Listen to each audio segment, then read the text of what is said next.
আসসালামু আলাইকুম ভিউয়ার্স। আজকের রেসিপি চকলেট ব্রাউনি। ঘরে থাকা সামান্য উপকরণ দিয়ে কিভাবে ঝটপট চকলেট ব্রাউনি চুলায় তৈরি করা যায় সেই রেসিপিটি আজকে আমি আপনাদের সাথে শেয়ার করছি। একদম দোকানের মতো পারফেক্ট ব্রাউনি ঘরেই তৈরি করা যায়, তাও আবার খুবই সামান্য উপকরণে। কিন্তু বাইরে থেকে ব্রাউনি কিনতে গেলে খুবই চওড়া দামে ব্রাউনি কিনে খেতে হয়।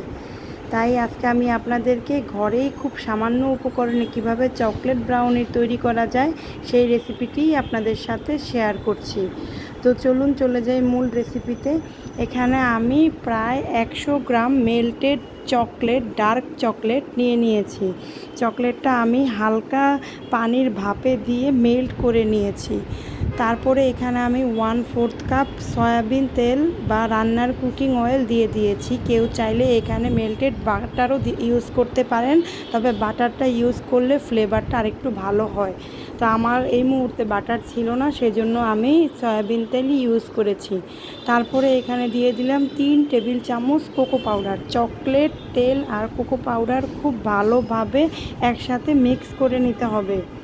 তারপরে চকলেট ব্রাউনি তৈরি করার জন্য এখানে আমি 3টা রুম টেম্পারেচারে থাকা ডিম নিয়েছি এবং ডিমগুলোকে একটা হ্যান্ড মিক্সচার দিয়ে খুব ভালোভাবে ফেটে নিচ্ছি।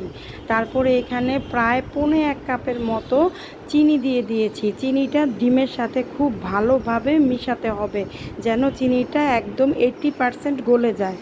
তো চিনিটা 80% গলানোর পরে আমি এখানে ওই যে সেই আগে থেকে রাখা মেল্টেড চকলেট সেই মিশ্রণটি দিয়ে দিয়েছি, দিয়ে খুব ভালোভাবে নেড়েচেড়ে নিয়েছি। তারপরে এখানে আমি 1/4 কাপ লিকুইড দুধ দিয়ে দিয়েছি ব্যাটারটাকে ব্যালেন্স করার জন্য।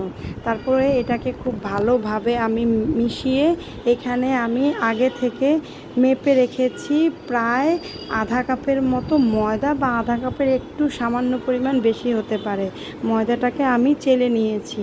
ব্রাউনি আর কেকের পার্থক্য হলো ব্রাউনিতে ময়দাটা খুব অল্প পরিমাণে দিতে হয়, আর কেকে ময়দাটা পারফেক্ট ডিমের সমপরিমাণ পারফেক্টভাবে দিতে হয়, কিন্তু ব্রাউনিতে দিতে হয় অল্প পরিমাণে, আর চকলেটটা দিতে হয় একটু বেশি। তো যাই হোক, মোটামুটি আমার কমপ্লিট হয়ে গিয়েছে। আমি ওখানে প্রায় 1 চা চামচের মতো ভ্যানিলা এসেন্স দিয়ে দিয়েছিলাম। তো এই তো এখন আমি একটা মোল্ড নিয়ে মোল্ডটাকে চারদিকে তেল গ্রিস করে নিচ্ছি যেন মোল্ডের মধ্যে নিচে লেগে না যায়। তারপরে আমি ব্রাউনির ব্যাটারটা খুব ভালোভাবে মোল্ডের মধ্যে ঢেলে চারদিকে সেট করে নিচ্ছি। অর্ধেকটা ব্যাটার দেওয়ার পরে আমি এখানে কিছুটা চকলেট চিপস কিংবা হোয়াইট চিপসও দিতে পারেন, দিয়ে দিচ্ছি। দিয়ে এটাকে খুব ভালোভাবে মিশিয়ে নিচ্ছি।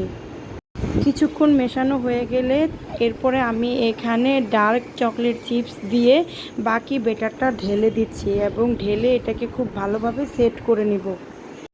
সেট করার জন্য মোল্ডটিকে কয়েকবার খুব জোরে ড্যাব ড্যাব করে নিব এবং তারপরে আগে থেকে চুলায় 10 মিনিটের জন্য একটা পাত্র প্রিহিট করে নিব। প্রিহিট করার পরে তারপরে ঢাকনা খুলে আমি মোল্ডটি দিয়ে দিব প্রায় 30 থেকে 35 মিনিটের জন্য। মাঝারি আছে 30 থেকে 35 মিনিট পর ঢাকনা উঠিয়ে আমি চেক করে নিব। একটা টুথপিক অথবা একটা কেক টেস্টার দিয়ে চেক করে নিতে হবে যে ব্রাউনিটা ভেতর থেকে পুরোপুরি হয়েছে কি না। যদি না হয়ে থাকে, যদি কাঠির গায়ে লেগে থাকে, তাহলে আরও 5 মিনিটের জন্য বেক করে নিতে হবে। তো আমার ব্রাউনিটা একদম পারফেক্টভাবে হয়ে গিয়েছে। তা আমি মোল্ডটি চুলা থেকে নামিয়ে কিছুক্ষণ ঠান্ডা করে নিয়েছি। তারপরে মোল্ডের থেকে ব্রাউনিটা আস্তে আস্তে আলগা করে নিয়েছি। তো এখন আমি চারো সাইডের কাগজটা ছাড়িয়ে নিয়ে ব্রাউনিটা এতটা সহজ উপায়ে আর অল্প কিছু উপকরণ দিয়ে যদি ঘরেই মজাদার চকলেট ব্রাউনি তৈরি করা যায়, তাহলে কেনই বা বাইরে থেকে আমরা কিনে খাবো। আজকে আমার এই রেসিপি ফলো করে অবশ্যই সবাই বাসায় ট্রাই করে দেখবেন এবং বাইরে থেকে আর কিনে খাওয়া লাগবে না ইনশাল্লাহ, আশা করছি। আমি এক পিস ব্রাউনি ভেঙে দেখাচ্ছি, তাহলে বুঝতে পারবেন ব্রাউনিটা কতটা পারফেক্ট হয়েছে। নিশ্চয়ই বুঝতে পেরেছেন ভেতরের ব্রাউনিটা কতটা মজাদার এবং পারফেক্টভাবে হয়েছে। ঘরেই যদি অল্প উপকরণে এত মজাদার ব্রাউনি তৈরি করা যায়, তাও আবার চুলায়, তাহলে তো বাইরে থেকে কিনে খাওয়ার কোনো প্রশ্নই ওঠে না। আমার রেসিপি ভালো লাগলে অবশ্যই আমার সাথে থাকবেন এবং আমার চ্যানেলকে সাবস্ক্রাইব করবেন। আসসালামু আলাইকুম, আল্লাহ হাফেজ।